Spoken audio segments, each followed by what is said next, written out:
오늘 우리가 살고 있는 한국 교회의 현상 어떻게 보십니까? 아주 비극적으로 보는 사람들도 있습니다. 이제 뭐 다 교회 문 닫는 거 아니냐, 찌그러져 간다, 사라져 간다, 뭐 그렇게 부정적인 입장에서 가슴 아파하는 분도 계십니다. 그러나 달리 세계 전체, 지구별 전체의 교회들이 어떻게 변해가고 있는지를 전체적인 시각에서 한번 바라보고, 그중에 한국교회는 어디 와서 어디로 지금 가고 있는지를 한번 점검해 볼 필요가 있다, 그렇게 생각이 들지 않습니까? 예, 우리는 한때 부흥성장 시대를 무지무지 아주 신나게 달려왔습니다. 그런데 갑자기 징치고 막을 내리듯이 그 부흥성장이 딱 정지가 된 거야. 그러고는 조용해. 아니야, 꺼져가는 것 같아. 그러니까 아주 속이 상하죠. 이 교회들이 슬슬슬 교원도 교인들이 문도 닫고 열성도 죽어가는 것 같아. 그래서 그렇게 비극적인 입장에서 오늘의 우리의 입장과 상황을 바라보는 시각도 있습니다. 그러나 전체를 이렇게 팔짱 끼고 약간 뒤로 물러서서 아주 객관적인 눈으로 바라보면 그렇게 바라볼 일은 아니다, 저는 그렇게 생각합니다. 예, 한때 우리가 굉장히 어려웠을 때, 제가 젊었을 시절에 말입니다, 늘 부르던 노래가 있습니다. 어두운 밤 마음에 잠겨 역사의 어둠 짙었을 때에 계명성 북쪽에 밝아 이 나라 여명이 왔다. 고요한 아침의 나라 빛 속에 새롭다. 이 빛 마음속에 얽혀 이 땅에 생명탐 놓아간다. 아니, 마음속에 얽혀가 아니라 삶 속에 얽혀였던 것 같네요. 그런 노래를 부르며 많이 울었어요. 아주 답답해서 말입니다. 그런데 부흥성장 시대가 왔습니다. 난리가 난 겁니다, 그냥 곳곳에서. 그래서 그때 아주 신나는 시대를 우리는 보냈다, 그런 말입니다. 그런데 돌이켜보면 그때는 철이 좀 덜 들었을 때, 그럴 때 일시적인 현상으로 그런 걸 겪은 것이지, 그것이 완숙된 제대로 된 현상은 아니다, 그런 반성도 하게 되는 것이죠. 왜 그러냐 그러면 하나님이 너무 멀리 계셨어. 그래서 하나님을 부를 때 소리를 질렀단 말이지. 주여 주여 그러면서 삼창을 하고 그랬어요. 막 목이 터져라 하고 말이죠. 그러고 더 크게 막 그냥 마음을 다 깨뜨리고 말이지.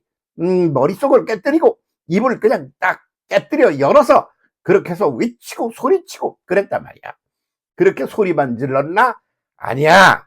밥도 굶고 막 그냥 금식 기도를 하고, 그 제 동기들도 목사님들이 40일 금식 기도하고 돌아오는 날 온 교인이 교회 앞에 서서 막 눈물을 흘리며 그러면서 그 비척거리며 들어오는 그런 목사님을 맞이하고 그러던 기억들이 생생합니다.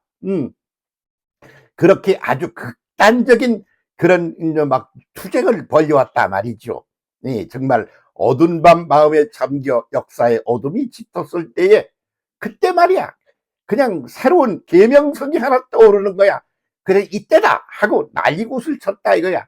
그런데 그때 그것을 갖다가 신나고 대단한 시대였네, 이렇게만 볼 일도 못 되는 것도 있는 거예요.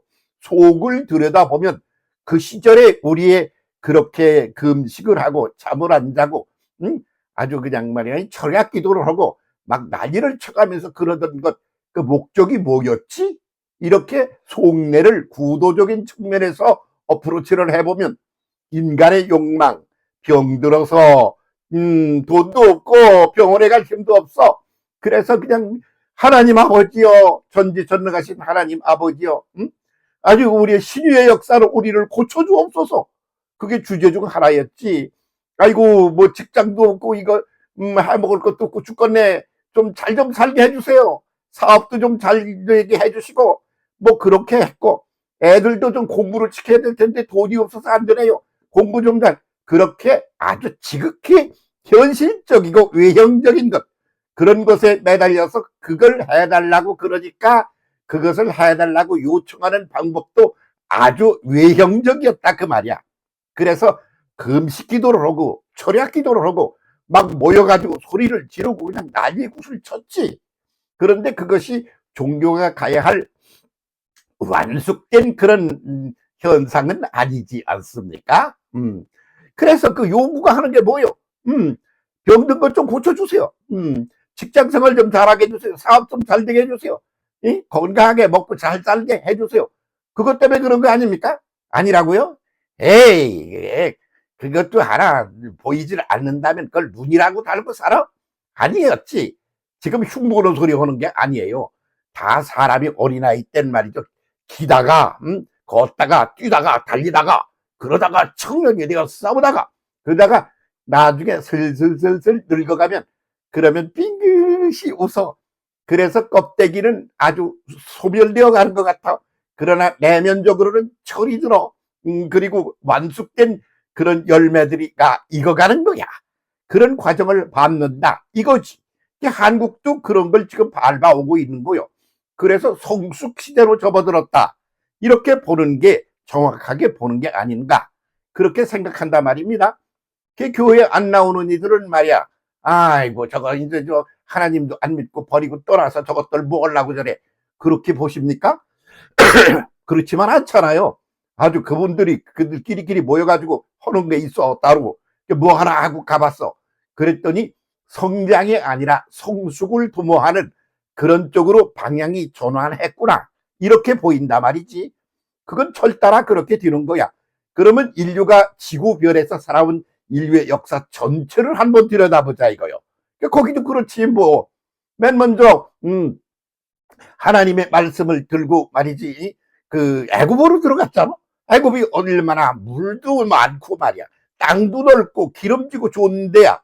그런데 거기서는 그렇게 땅이 기름지고 물도 많고 그런 데서 사람들은 무엇을 추구하게 돼 있느냐 그러면 그 농사도 잘 되고 사업도 잘 돼서 잘 먹고 잘 살고 부자가 되고 이런 외형적인 것이 발전하고 발달하는데 그 눈이 떠져 있게 말이야. 애굽이 그랬어. 그러니까 여기서 우리가 할 일, 우리가 갈 길, 그거하고 이 사람들이 가는 길하고 우리하고 갈 길은 종자가 다르구나. 그래서 그걸 걷어차고 나오는 거예요. 그게 출애굽 아닙니까? 그게 모세의 엑소더스 아닙니까? 그러니까 기름지고 아주 그냥 물 맑고 물 넘치고 좋은 땅을 걷어차고 나온 이유가 뭐냐? 그러면 그것이 추구하는 근본적인 목적이 아니다 이거예요. 그렇게 치고 나왔어. 그래서 지금 지구상에서 이제서야 부흥성장 시대를 맞이한 게 아프리카다. 이렇게 말하고 있어요. 세계 기독교 역사 전체를 오늘의 진행되는 과정을 살펴보고 하는 말들이 아프리카가 지금 한참 부흥성장 시대가 시작됐다는 거요. 그런데 한국은 어때? 동양이어서 그래서 불교의 나라 뭐 이렇게 해서 조용히 앉아 계시고 그리고 들어놓 주무시고 그리고 유교의 나라 그래서 어따 대고 까불어 수직 지배구도야. 그런데 예수 그리스도는 수직 섬김구도야. 그러니까 그거 뒤집히기를 하고 막 한동안 우리가 난리웃을 치면서 여기까지 왔다 이거요. 네? 그러니까 그 다음 단계는 어디로 가야 되지? 성장 단계에서 이제 성숙 단계로 가야 된다 그런 말입니다. 그런 것이 일찌감치 시작된 유럽 사회는 어떻습니까? 거긴 일찌감치 성숙 단계로 접어들어서 조용해졌어. 그래서 교인이 교회 나오는 사람은 없어. 주일은 일주일에 하루 주님의 날아니요? 그러면 365일 5시간이나 되는 날들이 있는데 그 중에 나머지는 다 누구 날이야? 그건 사람 날 아니야? 그러니까 우리끼리 난리를 치고 이렇게 경쟁을 하고 투쟁을 하면서 사는 날 아니야? 그 중에 일주일에 하루를 주님의 날이라고 그랬단 말이야. 그때는 그게 굉장한 날 생각인 것 같았지만 이제와 생각하니까 그 나머지는 그러면 주님이 관계 없는 날이야? 그거 웃기잖아. 그러니까 그 주님의 날이 이제 365일 5시간이 다 주님의 날로 변해가는 그런 과정 속에 또 우리가 있다 이런 말이지. 그러면 성당 그래, 성당, 그리고 예배당 그래, 그 예배를 드리는 데가 공간이 따로 있는 거요. 그 이 넓은 땅에 그 공간이 저기 조그만 거 있어. 거기 가서 예배를 드리는 거요. 그 나머지는 뭐야? 그 나머지는 그냥 하나님 없이 하나님을 잊어버리고 살고 있다가 주일이 되면 그 한날 거기로 가서 그 좁은 구석에서 거기서 하나님께 경배를 드린다. 이런 개념 아닙니까? 그러니까 그게 뭐야?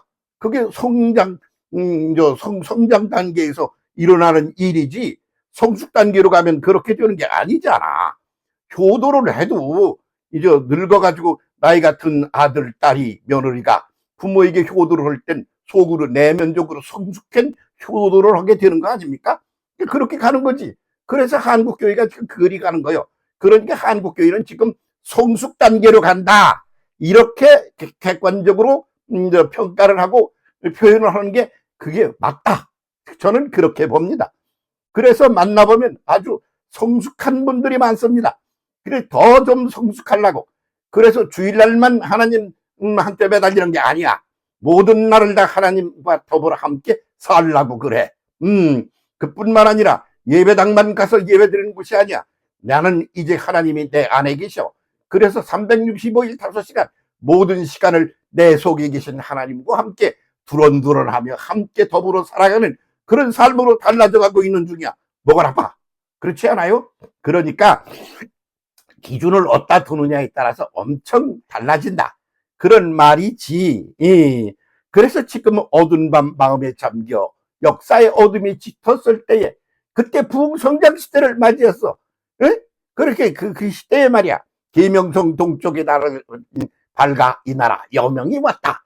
그런 시절을 신나게 보냈단 말이야. 그래서 지금은 성숙 시대라고 그러는 걸 제대로 보내야 한다 그런 말이죠. 그래가지고 지금 이제 그 유럽 사회는 어떠냐 그러면 일찌감치부터 그런 단계를 다 거쳤으니까 이제 그걸 계속하지 않아. 그래서 유럽 사회에서는 기독교가 이제 스물스물 사라져간다 그럽니다. 아니야. 노인네가 그냥 조용해지면 나이 들면 시웃고 성숙해가는 거야. 그럼 나 싸돌아다니면서 일절을 하는 게 아니야. 조용히 보내. 그렇게 변해가고 있다라고 보는 게 맞다 이거요. 그러면 말이야 거기서 그냥 그 예수 믿는 그런 도가 말이야 그 생명의 도가 그때 그게 이건 여기에 눈이 깜깜해서 이건 아니네. 그리고 거기다 차고 나왔던 애굽 거기가 제대로 된 성장과 성숙을 못한 채 역사 속에서 한동안 밤을 지냈단 말이야. 그러니까 이제 거기가 다시 출발을 하는 것으로 시작되어 아프리카의 선교 시대가 지금 열려가고 있다 그런단 말이지. 그럼 독양 이 끄트머리야. 그 끄트머리에서 하나님 예수 그런 거 잘 모르고 살았던 우리가 한동안 성장 시대를 보냈다 이거야. 그런데 우리 그것도 우리 늙어가는 거 우리도 이제 그래서 뭐 그냥 완숙되어 간다 이거지. 그러면 그걸 일찌감치 겪었던 유럽은 어때? 그러니까 교회가 외형적인 것이 이제 내면적인 것으로 바뀌어가고 있다 이거야. 그 북유럽은 어떻게 되느냐? 아주 바뀌어버렸어. 그래서 그냥 살고 있는 것 이 삶 자체 속에 하나님이 내재하여 계셔. 그분과 두런두런 함께하면서 살아. 그러다가 죽게 되면 어떻게 되지? 아주 그분의 품에 그냥 안겨버리는 게 되는 거야. 그래서 죽는 거를 겁내지 않는 그런 수준의 사람들이 북유럽 사람들이다. 그렇게 본단 말이죠. 세상 전체 그렇게 가고 있어요. 그게 아직 안 된 무슨 뭐 동남아 이런 데 우리가 선교하러 가지 않습니까? 그러니까 그런 거예요. 그러니까 그렇게 객관적으로 멀리 와서 객관적으로 우리가 선 자리가 어딘지를 바라보고 그렇게 달려가는 게 맞다 이거요. 지금이 그런 때입니다. 그러니까 이 성장 시대에서 이제 성숙 시대로 제대로 우리 맘먹고 손에 손잡고 달려갑시다. 다 함께 힘차게. 오케이. 감사합니다.